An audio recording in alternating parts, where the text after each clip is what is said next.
Magandang umaga mga kaibon. Sa bisyo, maghahandpid ulit tayo. May nagtatanong kung ano ginagamit ko pang subo. Pwede kutsara. Yan. Advantage nito sa mga nagtiting. Pwede to.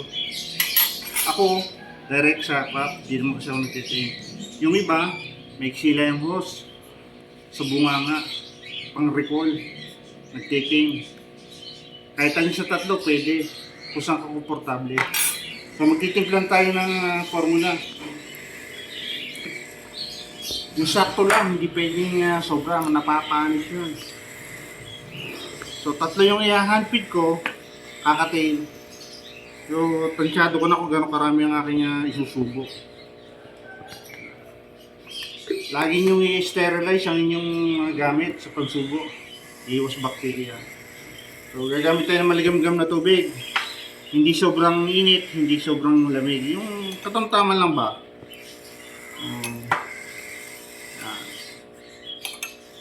So, medyo mabagal pag gano'n.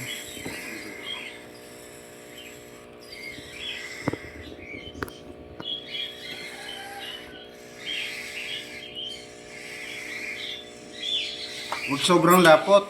Yung sakto lang. Huwag din sobrang labnaw. Baka wala ng nutrients na makuha yung ating susubuan. O yan, kaya niya, sobrang lapot. Dagdag tayo ng konting tubig.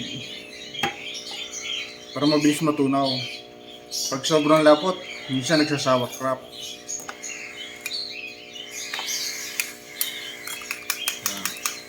Kailangan wala yung mga lump, yung mga buo-buo.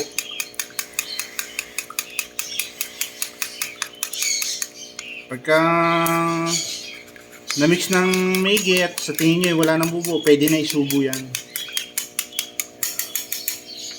Ako ilalagay ko sa syringe. Yung iba, ito lang ang gagamitin.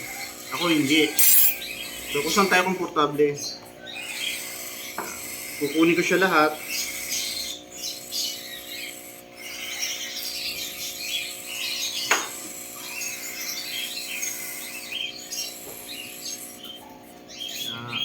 Tatanggalin natin yung hangin dito para hindi pumunta sa crop ng ibon. So ito yung i-handpick ko. Tatlo kakatail.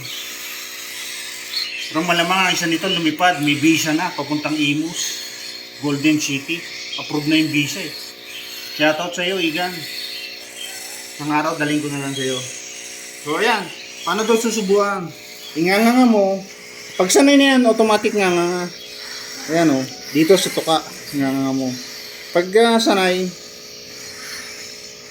automatic nga nga. Ang subo, sa kaliwa ng ibon, hindi sa kanan. Sa kanan, baga. Automatic patay. Pag sa kanan natin nabitawan ng formula. So sa kanan, ayan o.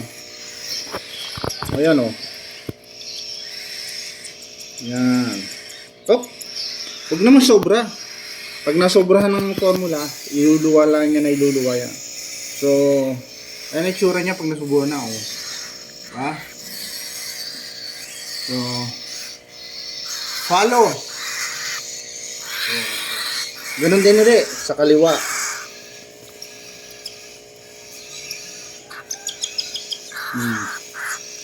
Ha?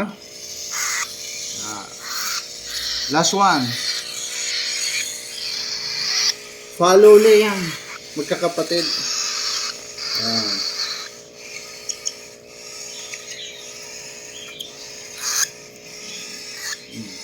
Ayan. May nagtatanong ba't ka daw niya handfeed? May parents naman. May bisyo kasi yung parents dito. After 10 days na naglilimlim, sigurado iiwan nila yan. Kaya ako, parakits ang nagsusubo dyan. Kaya nga lang after 2 weeks, 3 weeks, inaagaw ko na. Nakakaawa naman yung ating parakits. Hirap na hirap magsubo lalo pat yun to. Tatlo o. O yan.